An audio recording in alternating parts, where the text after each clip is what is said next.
The night she found him, it was raining so hard the gutters were screaming. Lorelei had closed the clinic 40 minutes late because Mrs. Patel's blood pressure wouldn't cooperate, and because that was just how Tuesdays went in Millhaven. She was 31 years old, she ran a 2-room family practice above a dry cleaner on Sycamore Street, and she had a 6-year-old daughter named Bea waiting at home with the babysitter. She did not have time for anything that wasn't already on her calendar. The man was slumped against the back wall of the parking garage on the ground floor, half hidden behind a concrete pillar. She almost walked past him. She actually did walk past him, got 3 steps beyond before something stopped her. The stillness of him, maybe, or the way his arm was positioned, wrong somehow, like a marionette whose strings had gone slack. She turned around. He was big. That was the first thing. Even tell he was over 6 feet, broad-shouldered, dressed in a suit that cost more than her monthly lease. Dark hair plastered to his forehead, eyes closed. There was blood soaking through his jacket on the left side, slow and dark and very serious. Lorelei crouched down and pressed 2 fingers to his throat. Pulse. Strong, actually. Stronger than she expected. Hey, she touched his jaw. Can you hear me? His eyes didn't open, but his hand moved. Fast, so fast she didn't see it coming, and her wrist was caught in a grip that made her breath leave her body all at once. Don't. His voice was low, rough, like gravel being dragged across concrete. I'm a doctor, she said, very carefully. You're bleeding. A long pause. His grip loosened, but didn't release. Don't call anyone, he said. That was when she should have called someone. She knew that. She was crouched in a parking garage at 9:15 at night with a bleeding stranger's hand around her wrist, and the correct answer was to pull free, walk to her car, and dial 911 from a safe distance. Instead, she said, "Can you walk?" His name? He told her 20 minutes later when she had him on the exam table upstairs and was cutting his jacket away from the wound, was Dorian. Just Dorian. Last name? She asked. Not necessary. The wound was a through and through. Something small caliber, she thought. Entry and exit both clean. He'd been lucky. Whoever had shot him either wasn't a professional or had been in a hurry. This is going to need stitches, she said. And you need a hospital. No. You could have internal bleeding I can't see from no hospital. He looked at her then, for the first time since she'd gotten him upstairs. His eyes were gray, not blue-gray or green-gray, just gray, like a sky before a storm. I'll pay you, whatever you need. She should have been insulted. She was a little insulted. But she looked at the wound again, at the clean edges of it, at the way his vitals were holding steady, and she made a decision she would think about for a long time afterward. She stitched him up. She worked in silence mostly, except for the things she had to say. This will sting, don't move, breathe. He didn't make a sound, not once. He just watched her with those gray eyes, like she was a problem he was calculating. How old is she? He asked, when she was almost done. Lorelei's hands stilled. What? He nodded toward the framed photo on the shelf by the window. Bea at the beach last summer, holding a fistful of seaweed and grinning like she'd found treasure. 6, Lorelei said. Almost 7. She looks like you. She tied off the last suture and set the needle down. You should stay still for at least an hour. And you need antibiotics. Write me a prescription. I can't just... She stopped. Looked who did this to you. Someone who made a mistake, the way he said it. Not angry, not frightened. Just flat, like a statement of fact, like the weather. Lorelei gathered her instruments and said nothing else. He was gone before midnight. She found an envelope on the exam table when she came back from washing her hands. Inside was more cash than she'd ever held in her life, and a single sentence written on a card in clean, slanted handwriting. I don't forget people who help me. She threw the card away. She put the cash in the drawer where she kept her malpractice insurance documents and told herself she'd figure out what to do with it later. She didn't sleep well. She kept thinking about his eyes. 3 days later, Bay's school called at 2 in the afternoon. Lorelei was between patients. She answered on the second ring. Dr. Calloway? This is Janet from Millhaven Elementary. Bea is fine. She's fine. I want to say that first. But there was an incident at recess. A man was watching the playground from outside the fence. He didn't approach. He didn't do anything. But a teacher noticed him and he left when we went outside. We thought you should know. Lorelei stood very still in the middle of her office. What did he look like? Dark coat. One of the teachers said he had a phone out, like he might have been taking pictures. We called the police. They came and took a report, but I'll be there in 15 minutes, Lorelei said. She was there in 12. Bea was in the principal's office eating animal crackers and seemingly unbothered, which was the most Bea thing possible. She looked up when her mother came through the door and held out the bag. Elephant or giraffe? Elephant, Lorelei managed. She pulled her daughter into a hug that lasted longer than Bea thought was necessary. Mom, you're squishing me. I know, sorry. She let go. Looked at her daughter's face, the freckles across her nose, the gap where her left front tooth used to be. Are you okay? I didn't even see the man. Everybody's making a big deal. Lorelei drove home with Bea in the back seat talking about a project on endangered animals and tried to think clearly about what she knew. She knew a man had been shot. She knew that man had told her not to call anyone. She knew someone had been watching her daughter's school. These things might not be connected. She told herself firmly that they might not be connected. By the time she got home, she had almost convinced herself. The black car parked across the street that she didn't recognize didn't help. She was locking the front door of the clinic the next morning when she heard footsteps on the stairs, and then Dorian was there. He looked better than he had 3 nights ago. The pallor was gone. He was wearing different clothes, still expensive, dark jacket, no tie. He moved carefully, but he moved, which meant her stitches were holding. You should not be climbing stairs, she said. I need to talk to you. You need to rest and take the antibiotics I gave you, and someone went to your daughter's school.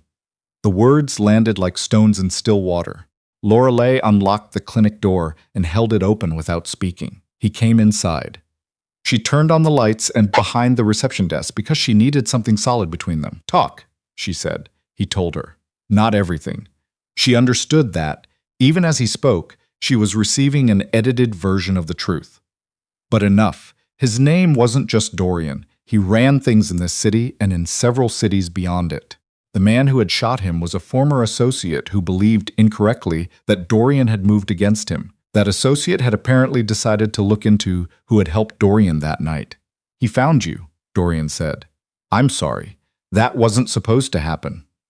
Your associate, Lorelei said very carefully, sent someone to photograph my daughter. Yes. And what exactly are you planning to do about that? He looked at her steadily. That's what I came to tell you. I've handled it. Harlan won't be a problem anymore. She didn't ask what that meant. She genuinely, specifically did not want to know. I also want to move you, he said, you and your daughter, temporarily. There's a property outside the city. It's safe. There's staff. Bea could still attend school. We could arrange transport. Absolutely not. Dr. Calloway, Lorelei. She said it before she thought about it. And no, I'm not uprooting my daughter because of your problem. She has school. She has her routine. She's 6, and someone was photographing her. She gripped the edge of the desk. I know that, she said quietly. I know, but the answer isn't to disappear. The answer is. She stopped. Is it over, truly? This Harlan. Yes. Then we stay, and you make sure it stays over. He studied her for a long moment. She had the feeling again of being calculated, assessed. She didn't look away. All right, he said, and I want to know if anything else, anything at all, comes near my family. You have my word. She laughed, a short, involuntary sound. I don't know what your word is worth. No, he said, you don't, but you'll find out. She found out in small ways at first. The car that had been parked across the street was gone the next morning. When she walked Bea to the corner to catch the school bus, there was a man on the opposite sidewalk who wasn't there for any obvious reason and who happened to be roughly the size of a refrigerator. He didn't look at them. He didn't need to. She told herself she didn't feel safer. She did feel safer. She resented it. 2 weeks passed. Nothing happened. The black car didn't come back. The man at the corner was usually there in the mornings, or someone like him, and she learned to stop noticing. Dorian came back on a Thursday. He came into the clinic at the end of the day, when her last patient had just left, and sat in the waiting room chair with the kind of ease that meant he'd scouted the situation before entering. She'd started to recognize that about him, the way he was always slightly ahead of himself, always aware of exits. "You don't have an appointment," she said. "No. I came to see if you needed anything." She looked at him. "I'm a doctor. I have a practice. I have a babysitter and a lease and a functioning life. I don't need anything." "The roof above exam room 2 is leaking." She blinked. "How do you know that? You have a water stain on the ceiling. It's recent." He paused. "I know someone who does commercial roofing." "I don't need. It's raining tomorrow." She pressed her lips together. "Fine. Send them by." He sent 3 people by, and they fixed it in an afternoon, and they wouldn't take her check. She called the number he'd given her and left a message that was professional in the way that a controlled explosion is professional, and he called back and said, "Consider it a consultation fee." "For what?" "For 3 hours of emergency surgery in your clinic. That was 10 stitches and a tetanus booster. I value your time." She hung up. She stood in the middle of her kitchen for a moment. Then she fed Bay dinner and read her 2 chapters of a book about a girl who could talk to horses. And after Bay was asleep, she sat on the front steps with a cup of tea and tried to understand what was happening to her life. She was not falling for him. She was absolutely not doing that. He was dangerous and probably responsible for things she didn't want to think about too carefully, and he was exactly the kind of man she had organized her entire life to avoid. She finished her tea. She went to bed. She dreamed about gray eyes. Bea met him on a Saturday, which was not the plan. The plan had been that Dorian would stop by briefly to drop off some paperwork. She'd agreed reluctantly to sign something that officially made the clinic roof repair a charitable donation and kept everything above board, and Bea would be upstairs watching cartoons. Bea was not upstairs watching cartoons. Bea was sitting on the front stoop with her drawing pad, working on an elaborate illustration of what she described as a horse doctor from the future, and when Dorian's car pulled up, she watched him get out with the frank, unblinking assessment that 6-year-olds are uniquely capable of. "You're tall," Bea said. Dorian stopped. He looked at the small person on the stoop. Something shifted in his face, not quite softening, but a reorganization like a map being redrawn. "You're drawing a horse," he said. "She's a horse doctor. Her name is Professor Oates." Bea held up the drawing. "She has a stethoscope." Dorian looked at it seriously. "The stethoscope is well drawn. Thank you. Are you my mom's friend?" Lorelei arrived at the door at this precise moment and said, "B," in a tone that meant inside now, but Bea either didn't hear or strategically ignored it. "I know your mom," Dorian said. "She helped me once." "She helps everyone," Bea said, returning to her drawing. "That's her job. She fixed Mateo's arm when he broke it sledding, even though it was a Sunday. And she stayed up all night with old Mr. Kessler when his heart was bad." She paused her pencil. "She doesn't let herself eat lunch most days because she's always with patients." "B," Lorelei said, pained. "It's true." Bea looked up at Dorian again. "You should make sure she eats lunch." A pause. "I'll see what I can do," Dorian said. He was looking at Lorelei when he said it, and there was something in his expression she couldn't quite categorize. Not amusement, not exactly, but something warmer than she'd seen on him before. Something that looked almost like the beginning of something. She stepped back to let him in before she could think about that too long. He took her to lunch on a Wednesday in November. She hadn't agreed to it so much as failed to decline it convincingly enough. She had pointed out that she had a 1 o'clock, and he had said they'd be back by 1, and somehow that had counted as an acceptance. The restaurant was quiet, the kind of place that didn't need to advertise, where the staff knew him by name but were too professional to show it. She felt underdressed in her work slacks and the green sweater Bea had given her for her birthday. She almost said so. "You look fine," he said before she could. "You don't know what I was going to say. You were going to apologize for how you're dressed. You don't need to." She picked up the menu. "You're very sure of yourself. I've been told. I don't mean it as a compliment. I know you don't." They were quiet for a moment. Outside, a city bus went past and someone was laughing on the sidewalk, and Millhaven went on being Millhaven around them.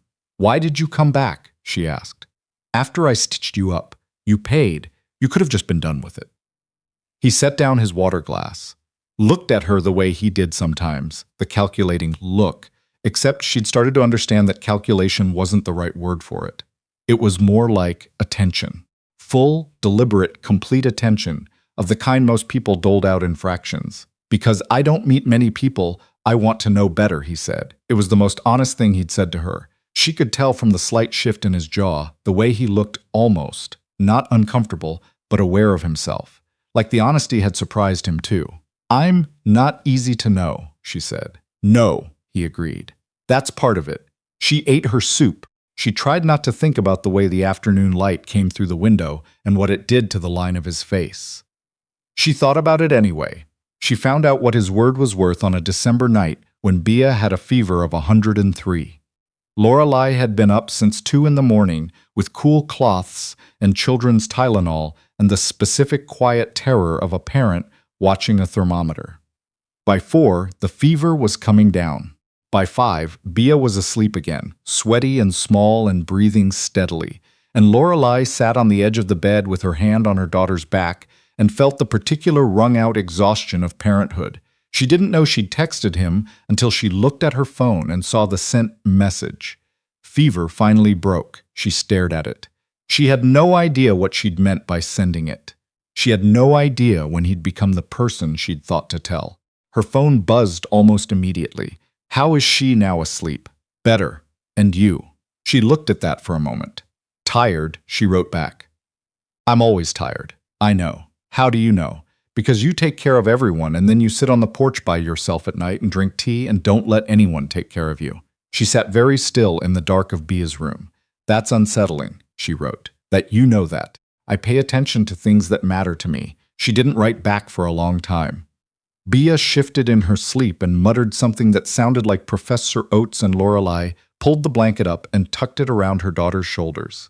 Then she wrote, she has a checkup next week. I always do her checkups myself, even though technically I should refer her to another practice. I know it's not protocol. A pause. You're her mother. I know. That's reason enough. She pressed the phone against her chest for a moment. Outside, the night was quiet and cold, and her daughter was breathing softly, and there was a man she barely understood who was paying attention to her in the dark from wherever he was, and she was too tired to pretend any of this was simple. Thank you, she wrote, for keeping us safe. I don't think I've said that. You said it the night you stitched me up. You just didn't know you were saying it. She fell asleep in the chair next to Bea's bed with her phone in her hand and didn't dream about anything. He told her the truth in January. Not all of it. She didn't think she'd ever get all of it, and she'd made a kind of peace with that. But the important parts. What he ran, what it meant. The city, the money, the men who worked for him, and the people who didn't want him to succeed at any of it. They were in her kitchen. Bea was at a sleepover. Outside, the first snow of the year was coming down, lazy and quiet, and Lorelei had made coffee because her hands needed something to do. He talked for a long time. She listened. When he was done, the coffee had gone cold and the snow was deep on the sill. Why are you telling me this? She asked. Because you have a right to know what you're. He stopped. What this is. She looked at him across the kitchen table. He looked the same as he always did, composed, contained, gray eyes steady. But his hands were flat on the table in a way they never usually were, like he'd placed them there deliberately to keep them still, and she understood that this, right here, was the most unguarded she'd ever seen him. What is this? She asked quietly. I think you know. I want to hear you say it. A long pause. The snow came down. I haven't wanted anything for myself in a long time, he said. I'd stopped expecting to, and then you were crouching in a parking garage telling me you were a doctor and looking at me like I was an inconvenient patient. And he stopped again. A breath. I'm not going to stop being who I am. I want you to know that. I won't pretend otherwise. I'm not asking you to. He looked at her. I'm a doctor, she said. I deal in reality. I don't need you to be something you're not. She wrapped both hands around her cold coffee mug. I need you to be honest with me, and I need Bea to always be safe. She will be. That's not a small promise. I know what it is. She believed him. That was the thing she'd been learning for months. She believed him. Not because he was always kind, not because he'd said the right things, but because every single time he'd said he would do something, he had done it. His word turned out to be exactly what it claimed to be. Okay, she said. He didn't move. Okay, okay. She stood up, took her mug to the sink, turned around to face him. But we do this slowly. Bia doesn't get disrupted. My practice stays mine. You don't fix things without asking first. The roof was an exception and you know it. Ask first. Something that might have been a smile moved through his expression. Ask first, and you eat dinner here on Sundays. Bia is going to want to show you every drawing she does, and you need to be prepared for that. Professor Oates. She has a whole universe now. There's a villain. His name is Baron Ironhoof. That's a good villain name. She's very talented. Lorelei crossed her arms. Are we clear? He stood up from the table. He was tall in her small kitchen, taking up the light, and he crossed the distance between them without hurrying. And when he was close enough that she had to look up at him, he said, I've been clear about this since October. She'd known it was coming. She'd had months to brace for it. It still surprised her, the way his hand came up to her face, careful, so careful, like she was something that could be broken, even though she knew by now that wasn't why. It was just how he was with things he valued. She let herself lean in, just slightly, just enough. You're going to have to learn to make coffee, she told him. Mine's always terrible. I make excellent coffee, he said, against her hair. I'll be the judge of that.